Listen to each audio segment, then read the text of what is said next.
In this video from Device Doctor, I will show you how to reset the maintenance box chip on the Epson L6550. If you're having trouble with your printer, you can fix it for free on your own.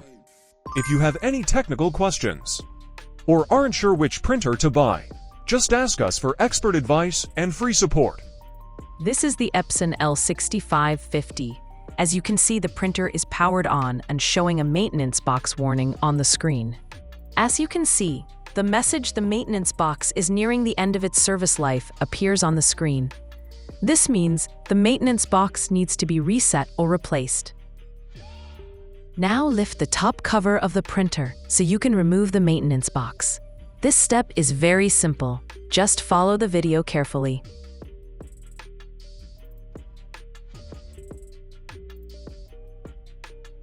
The maintenance box for this Epson L6550 has the part code C9345 or PMXB9. Now you need to reset this chip using a chip resetter or replace it with a new chip.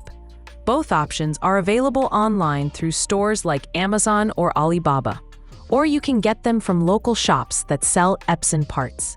In this video, we are only going to reset the maintenance box chip using a chip resetter.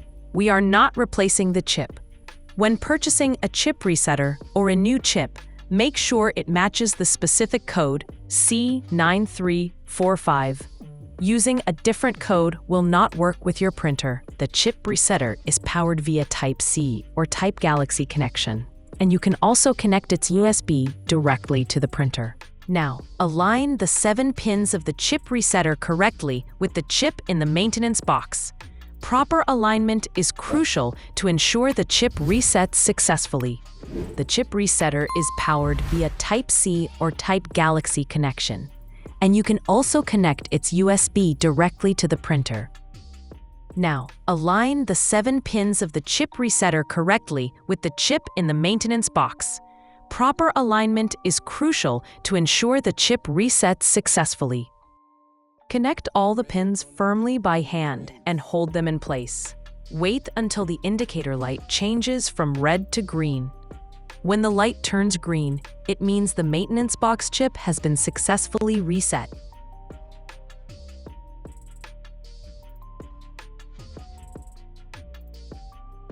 Now insert the maintenance box back into the printer.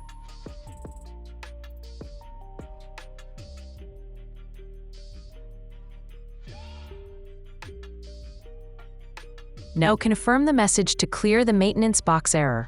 As you can see, the maintenance box capacity is fully reset and shows as full capacity again. This means the maintenance box has been completely reset and the printer is ready to use.